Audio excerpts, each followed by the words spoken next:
بسم اللہ الرحمن الرحیم نحمدہ و نصلی علی رسولہ الکریم۔ آپ کے مسائل اور ان کا حل، حضرت مولانا محمد یوسف لودھیانوی شہید رحمۃ اللہ علیہ کی کتاب۔ آتے ہیں ایک نئے مسئلے کی طرف۔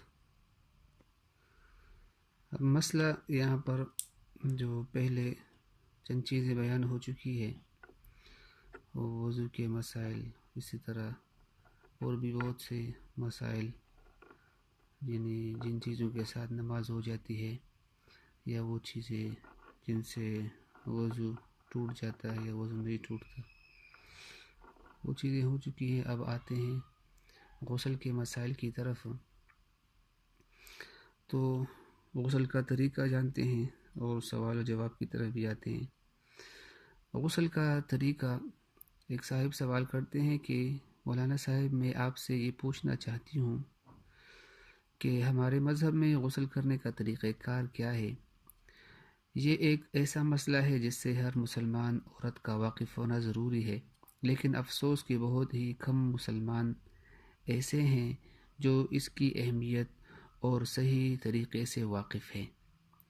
اس لیے میں چاہتی ہوں کہ آپ اپنے کالم میں اس مسئلے پر روشنی ڈالیں، جواب دیتے وقت ان باتوں کی بھی وضاحت کر دیں کہ کیا غسل کرتے وقت پہلے وضو کرنا ضروری ہے، دوم یہ کہ غسل کرتے وقت کیا زیر ناف کپڑا باندھنا بھی ضروری ہے، اور سوم یہ کہ غسل کرتے وقت کون سی دعائیں پڑھتے ہیں، کیا پانچوں کلمے پڑھنا ضروری ہے یا صرف درود شریف پڑھ کر مقصد پورا ہو جاتا ہے، اور غسل لینے کا صحیح طریقہ اسلام میں کیا ہے۔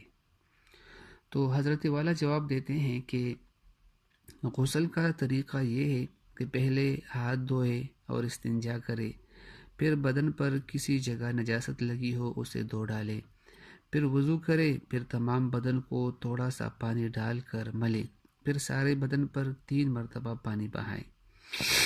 یعنی اگر یہ غسل کے سنتوں میں سے ہیں یہ طریقہ، اگر آپ پہلے یعنی وضو کر لے، اس کے بعد استنجا یا جہاں پر نجاست لگی ہے وہ جگہ صاف کر لے اور وضو کر لے جس طرح ہم نماز کے لیے وضو کرتے ہیں، اس کے بعد پانی دائیں طرف سارے جسم پر ڈالے، پھر بائیں طرف پانی ڈالے، اور اس کے بعد سر کی طرف سے پانی بہا دیں، تو یہ 3 مرتبہ ہو جاتا ہے۔ اس سے غسل صحیح طریقے سے ہو جاتا ہے کہ ایک بال برابر جگہ بھی خشک نہ رہے۔ اب غسل میں 3 چیزیں فرض ہیں: نمبر 1 کولی کرنا، نمبر 2 ناک میں پانی ڈالنا، اور نمبر 3 پورے بدن پر پانی بہانا۔ بدن کا اگر ایک بال بھی خشک رہ جائے تو غسل نہیں ہوگا اور آدمی بدستور ناپاک رہے گا۔ ناک کان کے سوراخوں میں پانی پہنچانا بھی ضروری ہے۔ اب اگر ہاتھ میں انگوٹھی یا چھلا اگر تنگ ہو تو اس کو ہلا کر اس کے نیچے پانی پہنچانا بھی لازم ہے، ورنہ غسل نہ ہوگا۔ بعض بہنیں ناخن پالش وغیرہ ایسی چیزیں استعمال کرتی ہے جو بدن تک پانی پہنچنے نہیں دیتی۔ غسل میں ان چیزوں کو اتار کر پانی پہنچانا ضروری ہے۔ بعض اوقات بے خیالی میں ناخنوں کے اندر آٹا لگا رہ جاتا ہے، ان کو نکالنا بھی ضروری ہے۔ الغرض پورے جسم پر پانی بہانا، اور جو چیزیں پانی کے بدن تک پہنچنے میں رکاوٹ ہے ان کو ہٹانا ضروری ہے، ورنہ غسل نہیں ہوگا۔ عورتوں کے سر کے بال اگر گندے ہوئے ہو تو بالوں کو کھول کر ان کو تھر کرنا ضروری نہیں ہے، یعنی بلکہ بالوں کی جڑوں تک پانی پہنچا لینا کافی ہے۔ لیکن اگر بال گندے ہوئے نہ ہو، یعنی تو آج کل عموماً یہی ہوتا ہے، تو سارے بالوں کو اچھی طرح تھر کرنا بھی ضروری ہے۔ اس جملے کا مطلب یہ کہ اگر بال بہت گھنے ہیں تو گھنے ہونے کی صورت میں صرف جڑوں تک پانی پہنچایا جائے، لیکن آج کل جو رواج ہے ہم عورتیں بال کاٹ دیتی ہے، تو اس طرح تمام بالوں کا دھونا ضروری ہے، تھر کرنا ضروری ہے۔ اب آپ کے سوالات کا جواب بھی یہاں پر لکھ دیتا ہوں کہ غسل سے پہلے وضو کرنا سنت ہے، اگر نہ کیا تب بھی غسل ہو جائے گا۔ کپڑا باندھنا ضروری نہیں ہے بلکہ مستحب ہے۔ غسل کرتے وقت کوئی دعا، کوئی کلمہ پڑھنا ضروری نہیں ہے، نہ درود شریف ضروری ہے، بلکہ اگر جسم پر کوئی کپڑا نہ ہو تو اس حالت میں دعا، کلمہ، درود شریف جائز ہی نہیں ہے۔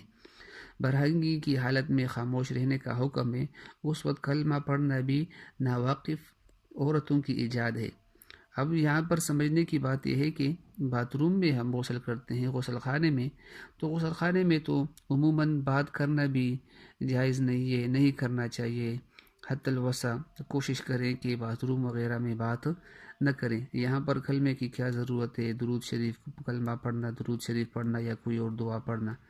اور آج کل کے باتھ روم جو ہے وہ اس میں اگر بدن ننگا رہ جائے تو کوئی قباحت نہیں ہے، تو کیونکہ باتھ روم جو ہے بند ہوتا ہے، اس میں اگر کپڑے اتار لے تو اس میں کوئی حرج نہیں ہے، کپڑے اتار سکتے ہیں اور اس طرح اچھے طریقے سے غسل کر لے۔ اگر کپڑے پہنے ہوئے ہوں تو اس میں کوئی جگہ خشک رہنے کا امکان ہے، اس وجہ سے کپڑے اتار کر پورے بدن کو اچھی طرح صاف کرے اور ہاتھ پورا مل لینا چاہیے، کیونکہ ابھی بھی سردیوں کا موسم ہے۔ سردیوں کے موسم میں جلد پر خشکی رہتی ہے، تو خشک ہونے کی صورت میں بدن پر ہاتھ پھیرنا ضروری ہے، ہاتھ ملے، جسم ملے، کیونکہ جسم میں جو خشکی ہے وہ ملنے کے بغیر نہیں ہٹتی۔ تو صابن بھی لگائے، شیمپو بھی استعمال کرے، کیونکہ آج کل کے ماحول کے اعتبار سے یہ لگانا بھی ضروری ہے، اور جسم پر ہاتھ پھیرنا ملنا ضروری ہے۔ ایسا نہ ہو کہ کوئی بال خشک رہ جائے، ہم نماز پڑھیں، تلاوت کریں، ذکر کریں اور وہ ہماری جو غسل ہے وہ اسی طرح باقی رہے، تو اس وجہ سے ہم بدن پر ہاتھ پھیرنا ضروری ہے۔ وآخر دعوانا ان الحمد للہ رب العالمین۔